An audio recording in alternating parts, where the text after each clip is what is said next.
जय हिंद दोस्तों। यह द न्यूयॉर्क टाइम्स का एक आर्टिकल है। For the first time since 1972 an American built spacecraft is on the moon mission moon surface. ये मून मिशन था, अमेरिका द्वारा भेजा गया था और भी यह सक्सेसफुली मून के सरफेस पे लैंड कर गया है। ये दूसरा आर्टिकल है, मतलब दूसरे न्यूज़पेपर का, इंडिया टीवी का है। उसने भी ये कंफर्म किया कि Odysseus spacecraft achieved first commercial moon landing in US history. इसमें खास बात यह है कि ये कमर्शियल है, प्राइवेट सेक्टर का था और ये सक्सेसफुली लैंड कर गया है मून सरफेस पे। इससे पहले भी पिछले महीना एक मून मिशन को भेजा गया था, लेकिन वो फेल कर गया था, इसलिए खास बन जाता है। ओडिशस के लिए कुछ जानकारी यह है कि ओडिशस का निकनेम क्या है। ओडिशस का निकनेम है आपका ऑडी और दूसरा इसका निकनेम डाला गया IM-1। ये पिछले 50 साल की हिस्ट्री में अमेरिका का पहला कोई मिशन है जो सक्सेसफुली लैंड हुआ है मून मिशन पे। इसको डेवलप करने में इनिशिएटिव मशीन का योगदान रहा है, इसी ने इसको टोटली एडमिनिस्टर किया हुआ है। ये कुछ तस्वीरें हैं जो इंटरनेट वगैरह पे दिखाई दिया है, तो मैंने सोचा इसको ऐड कर देता हूँ। अपोलो 17 जो 1972 में लॉन्च किया गया था, उसके बाद ये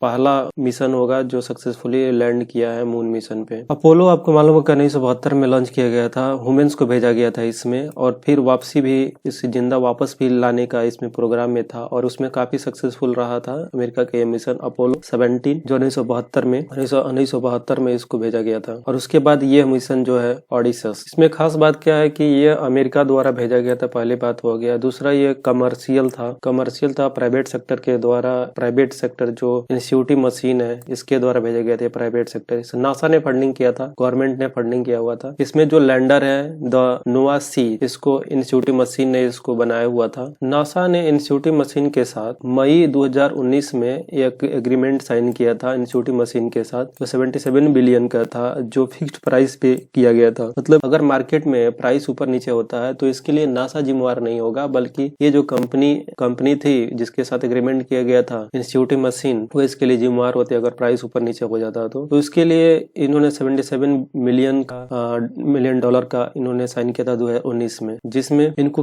कुछ पेलोड भेजने थे। उसी में एक ये भी ओडिशस जो मिशन था उसमें उसी एग्रीमेंट का एक पार्ट था। अब दूसरा सवाल है कि ओडिशस को भी जो भेजा गया था वो किस जगह पे भेजा गया है। तो ये एक मेलीपार्ट ए है जो साउथ पोल पे, मून के साउथ पोल पे, वहां पे भेजा गया था। नासा ने इसको स्ट्रेटेजिकली चुना हुआ था क्योंकि वो इस एनवायरनमेंट में ये जानना चाह रहा था कि वहां पे कम्युनिकेशन के क्या प्रोटोकॉल हो सकते हैं, क्या पॉसिबिलिटी है, क्योंकि वो अमेरिका चाहता है इन फ्यूचर वहां पे एक एस्ट्रोनॉट बेस बनाने के लिए लूनार साउथ पोल पे। ऐसा ही इच्छा चाइना भी रखता है, लेकिन अभी चाइना को ऐसी कोई खास सफलता नहीं मिला हुआ, लेकिन ये नासा ने क्लियर कर दिया हुआ कि वो इन फ्यूचर साउथ पोल पे क्या है कि एस्ट्रोनॉट बेस बनाने के बारे में सोच रहा है। अब जहां तक बात है टेक्निकल चैलेंज क्या है, तो जैसे कि हम लोग के चंद्रयान 3 में भी शुरुआती दौर में जब लैंडिंग का टाइम था काफी इंटेंस मूवमेंट रहा, वैसा ही यहाँ पर भी इंटेंस मूवमेंट रहा। लेकिन फाइनली क्या हुआ कि इंस्टीट्यूटिव मशीन ने यह कंफर्म किया है कि लैंडिंग सक्सेसफुली हो गई है और वहां से जो भी सिग्नल्स वगैरह है वो प्रॉपर तरीके से आ रहे हैं। लूनार सरफेस से, मून के सरफेस से, जो भी मतलब चांद के सरफेस से जो भी अगर सिग्नल्स वगैरह आ रहे हैं प्रॉपर तरीका से आ रहे हैं, तो ये सक्सेसफुल मिशन रहा है। इससे पहले आपको मालूम हुआ है कि रूस ने भी कोशिश किया था भेजने के लिए, वो सक्सेसफुल नहीं रहा था। तो ये रूस के लिए एक बहुत बड़ा धक्का हो सकता है, सेटबैक हो सकता है, क्योंकि इसमें अमेरिका देखा जाए तो काफी आगे निकलता हुआ नजर आ रहा है। अब आगे इसका क्या इम्पैक्ट होगा, तो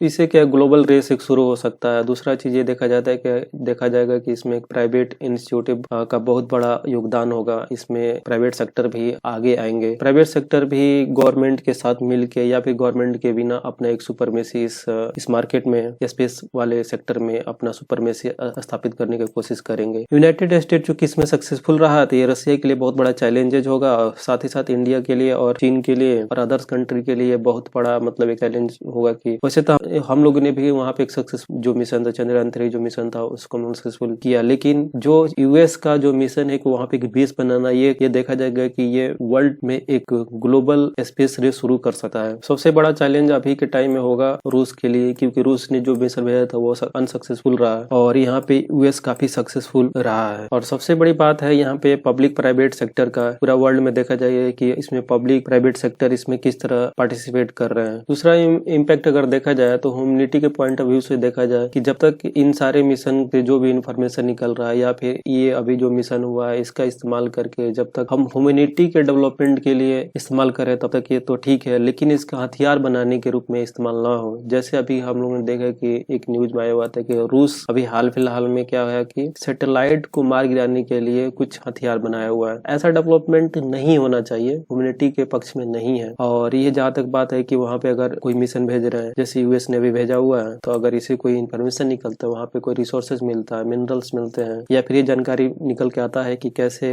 वहाँ पे जो रॉक्स वगैरह कैसे फॉर्मेशन हो, उससे कुछ नया इन्फॉर्मेशन निकल के आता है और उससे कुछ ह्यूमैनिटी में कुछ नया डेवलपमेंट होता है, तो वो ह्यूमैनिटी के लिए अच्छा है। लेकिन अगर इसका इस्तेमाल हथियार बनाने में या डिस्ट्रक्शन पर्पस के लिए किया जाए तो ये सही नहीं है। बस यही था। उसके बाद में ये भी देखा जाएगा कि ऑडिशस के सक्सेस के बाद अब क्या होगा कि चांद पे मिशन से रिलेटेड जो भी मिशन होगा उसमें क्या एक होड़ सा आने का पूरा संभावना है। ऑडिशस के सक्सेस के बाद ये चीज तो क्लियर हो कि यूएस लगातार स्पेस के हर एक बाउंड्री को एक्सप्लोर करना चाहता है, चाहे वह मून हो, चाहे वो अपना मंगल ग्रह हो। तो इन सारे जगहों पर वो चाहे स्पेस के दूसरे कॉर्नर हो, सन से रिलेटेड हो या फिर कोई किसी और प्लैनेट के मून से रिलेटेड हो, हर एक जगह अपना पैर जमाने की कोशिश कर रहा है। तो इससे क्या होगा कि स्पेस में तो एक होड़ बढ़ने वाला है। साथ ही साथ ये रूस भी मतलब कोशिश तो कर ही रहा है, लेकिन हो सकता है कि इन फ्यूचर वो अपने मिशन को और ज्यादा तेज कर दे। तो बस अभी यही था। आगे कोई नया डेवलपमेंट होता है तो उससे रिलेटेड जानकारी को शेयर किया जाएगा। और आपसे एक रिक्वेस्ट है